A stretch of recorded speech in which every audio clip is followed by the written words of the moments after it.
இந்த இடத்துல எப்படி 8ஆம் இடத்தின் பலன்களை நீங்க சீட்டிங்னு சொல்றீங்க? அப்ப ராகு சுபரோடு சேர்ந்து இருக்கிறார்.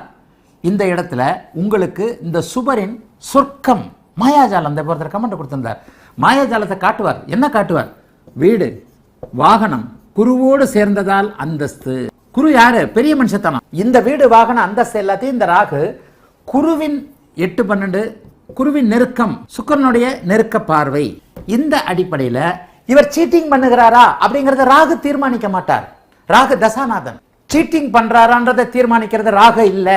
சீட்டிங் பண்றாரா அப்படின்றத தீர்மானிக்கிறது லக்னம், லக்னாதிபதி.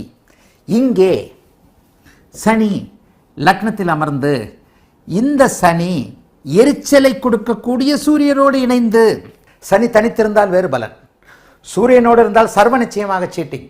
ஏன்னா இந்த சனிக்கு ஆகவே ஆகாத சூரியன் இங்கே இருக்கிறார்.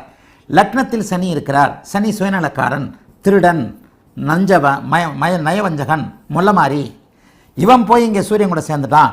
சர்வ நிச்சயமாக இந்த மனிதனுக்கு, ஒரு மனிதனுக்கு ஆகாத அத்தனை குணங்களையும் இந்த சனி செய்வார். அங்கே அறிவை கொடுக்கக்கூடிய புதனோடு சேர்ந்து அறிவை கெடுக்கிறார். இந்த நபருடைய அறிவு கெட்ட நிலையில், வேறு மாதிரியான திருட்டுத்தனமாக, நேர்மையற்ற விதமாக, மற்றவர்களை ஏமாற்றுகின்ற நயவஞ்சக விதமாக ராகுவின் தசையில் செயல்பட்டு, ராகு திசை இவருக்கு மிகப்பெரிய சீட்டிங் வழிகளில், 6-8 அதிபதிகளின் வழிகளில் 8வது வீட்டில் 6ஆம் அதிபதியோடு இணைந்து இவருக்கு மோசடியான அமைப்புகளை தருகிறது. குரு தசையில் ஜெயிலுக்கு போறார்.